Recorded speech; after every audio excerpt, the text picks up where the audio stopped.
maganda naman yung factory, malinis, tsaka educational yung trip namin. Very accommodating yung mga employees and staff. Nag-enjoy naman yung mga kids ko. Nagkakaroon ng panahon ng parents sa kanilang anak at nararamdaman ng anak naman yung suporta ng kanilang magulang. Tuwang-tuwa na makita nila kung paano nila ginagawa yung gardenia na kanilang kinakain.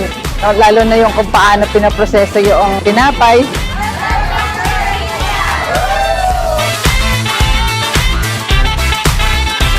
Maganda po at masaya po. Nakita din po namin yung kung paano po magagawa ng gardenia bread.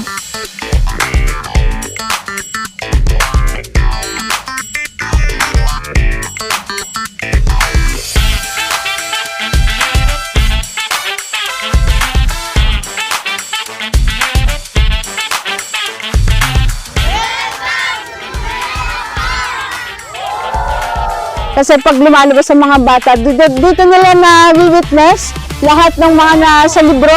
Masarap po, madami pa natutunan, madami pang pwedeng makita. Sa ating po pinapuntahan ay nakaka-excite, lalo nung nakarating po tayo dito sa Luneta Park.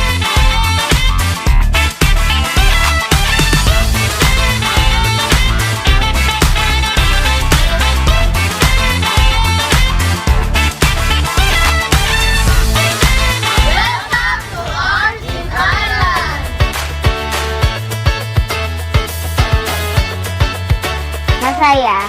Pangaganda po. Madami pong mga nangyari. Super interactive po sa loob, tapos ang daming pictures na ma-retake. And super colorful, so very attractive po sa mga bata.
Siyempre po, nakakapagod, pero kita ko naman po sa mga ngiti ng bata yung saya. Wala nang stress. Nakaka-enjoy din. Hindi lang po para sa akin bilang isang teacher, pati na rin po sa mga batang nakikita ko yung ngiti mula sa kanilang mga labi. Thank you, Maranatha Christian Academy. Nag-enjoy kami. Masaya at nakakagalak. Para sa akin naman, sobrang saya kasi na-experience namin tong field trip na to. Sobrang saya kasi sobrang daming rides. Ay, isang banding, nagiging close kami lalo. Thank you, Maranatha Christian Academy. Nag-enjoy kami.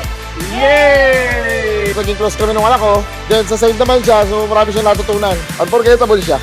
Masaya siya. Masaya talaga. Kasi nakita ko naman yung ngiti ng anak ko, kaya masaya-masaya na rin.